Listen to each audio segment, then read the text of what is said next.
Well, my guest today is the new Deputy Mayor of New York City. Mr. Deputy Mayor, it's great to have you. Well, thank you. It's an honor to be with you. You know, Well, I wouldn't say it's an followed. honor to be with you. I mean, No, I think congratulations to you. You're the the other one way around. who you're It's the the one other who way around. has the responsibility now. And maybe you could tell us first of all, what does a deputy mayor of New York City actually do?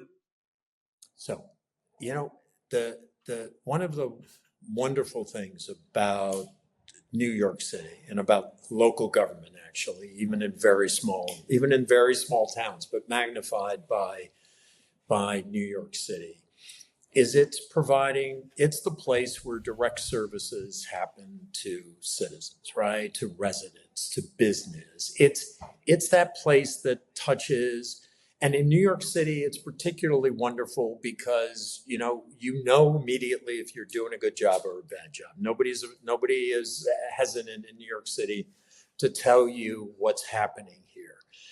Um, and New York City is really unique around the country, right? It is providing the normal services you think of: sanitation, snow removal, but it's also the social service district. It has the biggest municipal healthcare in the country, the So biggest. excuse me for interrupting, but you're going to do all of this. Well, no, I'm What going is, to, where, do, wait, what the is Mayor mayor. Mamdani going to The do? mayor's going to do that, and he's going to have a team that implements his very aggressive agenda.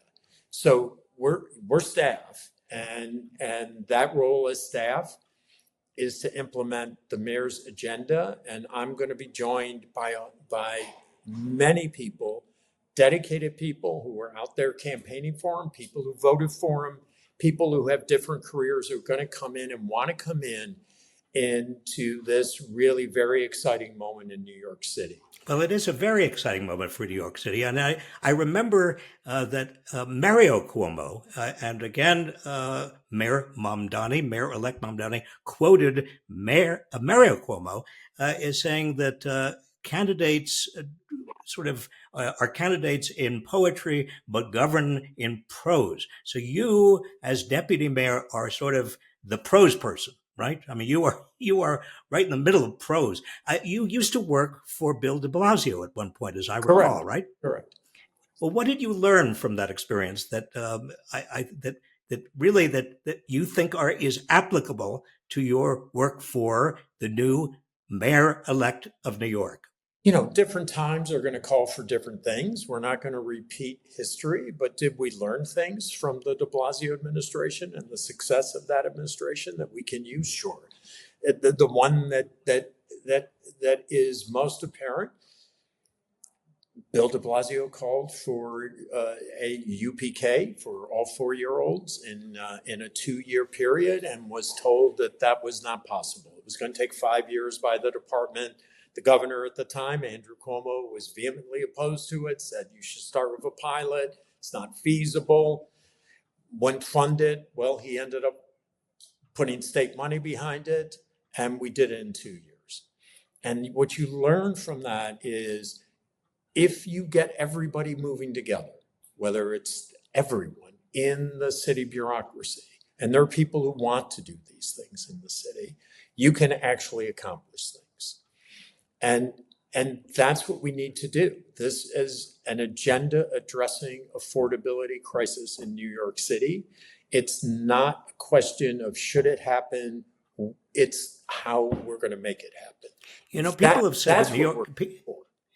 Excuse me for people have said that New York City is almost ungovernable, but you have a lot of experience, not only Bill de Blasio, but you also have worked for 30 years with the New York State Legislature.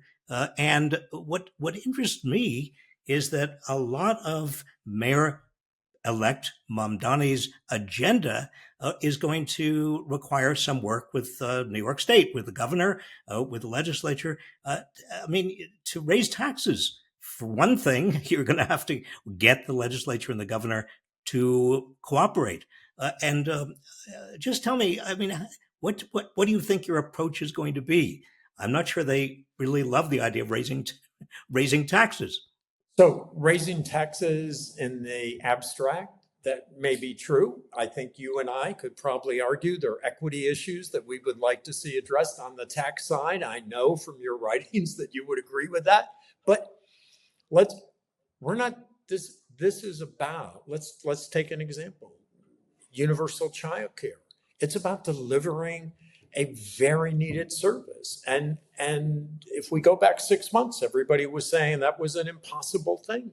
And how could he possibly be recommending that? But now we've had the governor week after week after week saying she supports universal child care. So now we have the mayor-elect of New York City and the governor of the state of New York saying they support universal child care. So isn't it incumbent on the governor's staff and the mayor-elect staff to say, okay, how are we going to achieve this? There's a way to achieve it. The governor, by the way, did a tax credit in last year's budget that didn't get the notice it should for childcare. So she is clearly committed to this. This is a big part of her agenda. We're going to figure out a way to get there. That's part of what experience in Albany and experience in New York City should help us achieve that goal. So I don't see it. I don't see it as ungovernable. And I don't see these goals as unachievable. I think they are very achievable. That's reassuring to those of us who are rooting you on.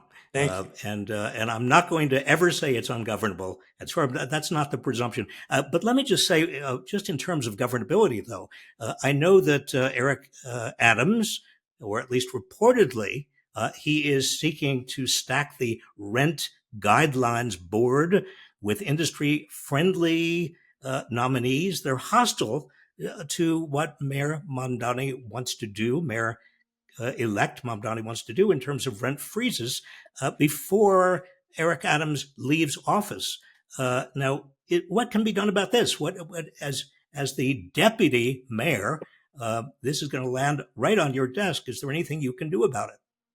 So, look, we take office January 1st, and that's when the power of mayoralty goes to Zohran Mamdani. And, from there we will be, but between now and then, it's not just me. It's going to be a team of people that's going to include incredible legal talent, incredible other talent. If things happen that we would prefer not to see happen, how are we going to deal with that? And there's no doubt in my mind that this incoming administration will address that. I don't have a verse for you yet, but do I know that that commitments have been made and we're going to make sure those commitments succeed? We are. So you're getting ready. You Yes. also have an army in effect. Now, I want to be very clear that we're talking about a volunteer army of people that went door to door, who worked very hard in your campaign, in the mayor-elect's campaign. Something in the order of 100,000 New Yorkers actually did that, and that volunteer army. Are you and the mayor-elect going to put them to work to implement this agenda? Wow, I'm so happy you raised the question, because the question is in your answer. You know the answer. The answer is, of course.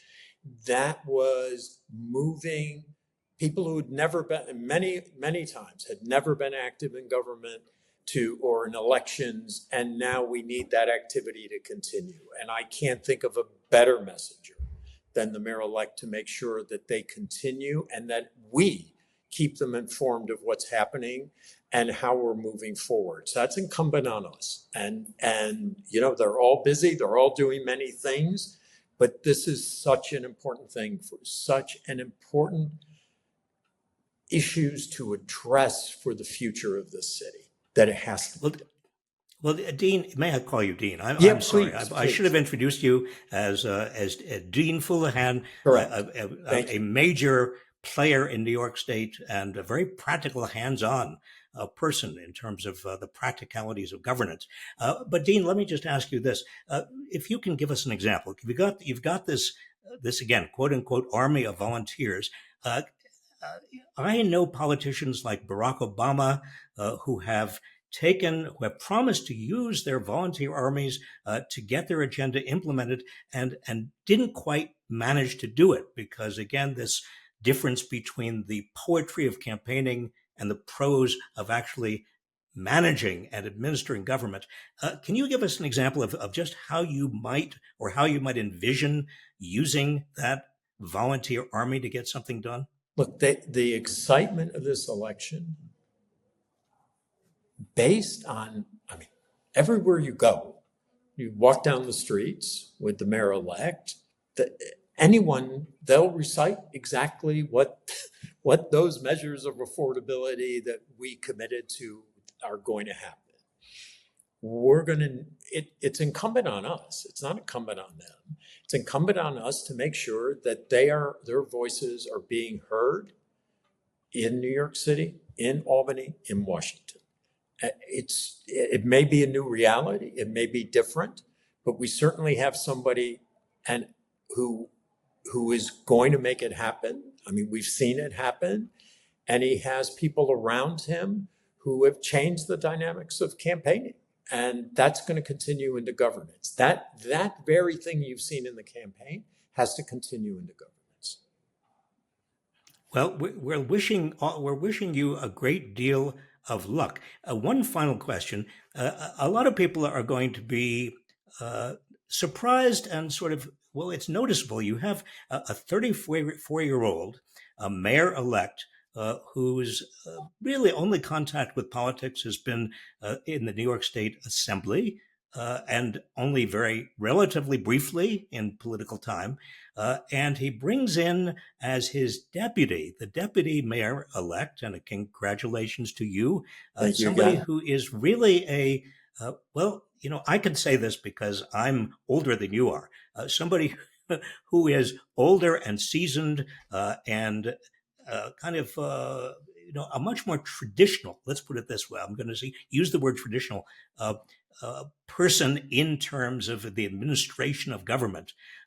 What do you say to people who say to you, but wait a minute, aren't you kind of standard politics? Aren't you kind of a throwback to the old politics? And didn't we elect somebody who's new and young and inspiring? And, not to take too much away from you, but you look and act a little bit like the old guys. What do you say back? So they did elect an inspiring 34-year-old. Absolutely. And that's not going away. What he's doing is put a team that has that energy, that vision, that commitment. And he's saying, okay, I'm also incorporating experience in here, as long as you believe in what those things are that I believe in. And I'm I'm committed to his agenda, and I'm going to help him implement that agenda. So he's recognizing, I think it's a positive. He's recognizing there are many places that he's going to need to tap to succeed. And that's what he's doing. But as the messenger, he's still going to be the same person. He is the elected official. I am staff, right? He is the person who went out there and did the hard work of getting elected, who took on establishments when they thought there was no chance. He's the one who did that. And that's not changing. Well, I brought up Barack Obama, because I'm thinking about Barack Obama, who campaigned in the most amazing poetry. And then when he actually got into power, he did, I think, a very, very good job. But he brought in to his administration a lot of Wall Street types, a lot of people who really had been in the Clinton administration. They knew a lot, they were experienced, but they didn't arguably allow him to be quite as bold as maybe Barack Obama wanted to be. And I want you to know that I'm in favor of experience. And I know experience, and I've been in government, and I know how important experience is. But what are you going to say? This is my last question. What are you going to say to people who say back to you, but are you going to hold him back? I mean, you're talking about, Mayor-elect Mamdani as being the inspirer, the voice, the messenger. But I